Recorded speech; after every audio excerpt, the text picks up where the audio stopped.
Good afternoon दोस्तों, आपका स्वागत है सीजीपीटी के इस चैनल में। मैं पूरे वीडियो में आपको इम्पॉर्टेंट चैप्टर्स और चैप्टर वाइज वेटेज जो है हमारे मैथमेटिक्स के हर एक चैप्टर का जो इम्पॉर्टेंट है हमारे सिलेबस में उसको डिस्कस करने वाला हूं। तो वीडियो एंड तक देखना।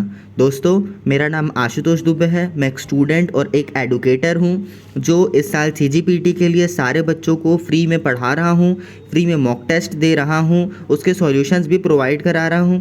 तो अगर आपको भी ये सब चाहिए तो आप मेरे टेलीग्राम ग्रुप में ज्वाइन हो सकते हैं और मेरा सबसे पहले चैनल को सब्सक्राइब करो, क्योंकि आगे भी मैं वीडियो सीजीपीटी से रिलेटेड डालने वाला हूँ। बच्चों को काउंसलिंग के लिए बताने वाला हूँ, कौन से उनके कॉलेज उनको प्रेफर करने हैं वो बता रहा हूँ, branch wise cut off discuss कर रहा हूँ, पढ़ा रहा हूँ। तो अगर आपको भी ये सब चाहिए तो मेरा चैनल सब्सक्राइब करो, वीडियो लाइक करो, ठीक है।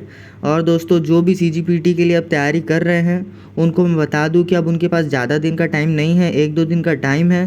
तो सिर्फ जो इम्पोर्टेंट चैप्टर जो आप पढ़ रखे हो पहले से, सिर्फ उसी को आपको रिवाइज़ करना है। अब कुछ भी नया कंटेंट नहीं पढ़ना है, क्योंकि नया पढ़ोगे तो उसमें लगेगा टाइम और वो आपके लिए अच्छा नहीं होगा, ठीक है। तो चलो वीडियो में बढ़ते हैं आगे। ये है हमारे पास 2019 और 2021 का कंटेंट। कॉम्प्लेक्स नंबर से 2019 में आए 4 क्वेश्चन, 2021 में 2। फंक्शंस में दोनों ही साल में 6-6 क्वेश्चन आए हैं, जो कि दर्शाता है एक बहुत इंपॉर्टेंट चैप्टर है। फिर प्रोग्रेशन में 2019 में 2, 21 में 3।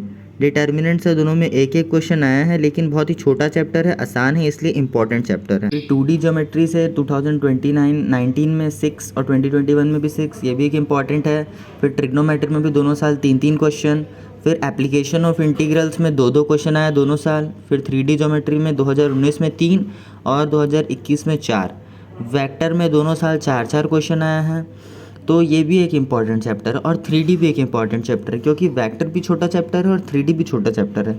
और दोनों जो चैप्टर है एक दूसरे से जो है इंटरलिंक्ड चैप्टर्स हैं, इसलिए दोनों ही चैप्टर जो है बहुत ही ज़्यादा इम्पॉर्टेंट है। अब बढ़ते हैं आगे। तो आगे हमारा आता है वेक्टर्स। वेक्टर तो अपन डिस्कस कर लिए। लिमिट एक बहुत कठिन चैप्टर है, लेकिन दोनों साल में उसके मात्र एक एक क्वेश्चन आए, इसलिए मैं इसको ड्रॉप करने का सुझाव देता हूँ। फिर वैसे ही एप्लीकेशन ऑफ डेरिवेटिव्स AOD, ये भी एक लंबा चैप्टर है और इससे भी ज़्यादा क्वेश्चन नहीं है, इसलिए इसको ड्रॉप करने का सुझाव देता हूँ। फिर आता है हमारे कैलकुलस का पोर्शन, जो इंपॉर्टेंट वाला है वो है इंटीग्रल्स।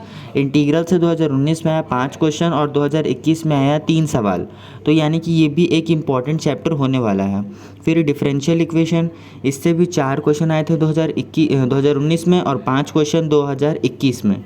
फिर प्रोबेबिलिटी का 2019 में आया 3 सवाल और 2021 में भी आया 3 सवाल। फिर कंप्यूटर एप्लीकेशंस यानी कि इंफॉर्मेशन टेक्नोलॉजी, इसका दोनों ही साल 3-3 सवाल आए हुए हैं। फिर क्वाड्रेटिक इक्वेशन, इसका एक सवाल आया 2019 में और एक सवाल आया 2021 में। और बाइनोमियल इक्वेशन, इसके भी आया एक सवाल 2019 में और एक सवाल 2021 में। अब ये दोनों चैप्टर भी बहुत ज़्यादा इंपॉर्टेंट चैप्टर हैं, लेकिन ये बहुत ज़्यादा बड़े हैं और इनमें से क्वेश्चन जो है कम आ रहे हैं, इसलिए मैं इसको ड्रॉप करने का सुझाव दूंगा। तो आपके फर्स्ट बकेट में से कौन कौन से इंपॉर्टेंट चैप्टर थे? एप्लीकेशन ऑफ इंटीग्रल्स, है ना, 3D ज्योमेट्री, 2D ज्योमेट्री और फंक्शंस, ये सब इंपॉर्टेंट चैप्टर्स हैं। और आपके सेकेंड बकेट से vector, integrals, differential equation, probability और कंप्यूटर, मतलब ये सब चैप्टर्स किसी भी स्टूडेंट को छोड़ के जाना ही नहीं है, क्योंकि इन चैप्टर से फॉर श्योर आपको क्वेश्चन आने वाला है। और आप अगर इन क्वेश्चंस को, इन चैप्टर्स को छोड़ के जाओगे तो आपको बहुत ही ज़्यादा पछतावा होगा आपके एग्ज़ाम में। तो ये था आपके इम्पॉर्टेंट चैप्टर दोस्तों। अब ये सब चैप्टर्स को आप अच्छे से पढ़ लो 2 दिन के अंदर, कुछ भी मत छोड़ना इन चैप्टर के अंदर से, तो आपका आराम से मैथमेटिक्स में 50 में से 35 नंबर तो आ ही जाएगा। और अगर आप इसमें 35 नंबर ले आओगे और अगर आपने मेरा डेली टारगेट फॉलो कर रखा है तो फिज़िक्स केमिस्ट्री में भी आप 20-20 नंबर ले आओगे, तो उधर 40 नंबर और 40 और 30 आपका मिला करके हो जाएगा 70 और 5 75, यानी 75 नंबर। और 75 नंबर पे तो आपको BIT दुर्ग में आराम से कंप्यूटर साइंस है, वो जनरल वाले को तो मिल ही जाएगा, और OBC वाले जो कैटेगरी बेसिस पे हैं उनको भी बहुत आसानी से जो है मिल जाएगा कंप्यूटर साइंस। तो ये था अपना वीडियो दोस्तों, इंपॉर्टेंट चैप्टर्स का। बने रहिए मेरे चैनल में, चैनल सब्सक्राइब करिए, वीडियो लाइक करिए। मिलते हैं अगले वीडियो में। जय हिंद।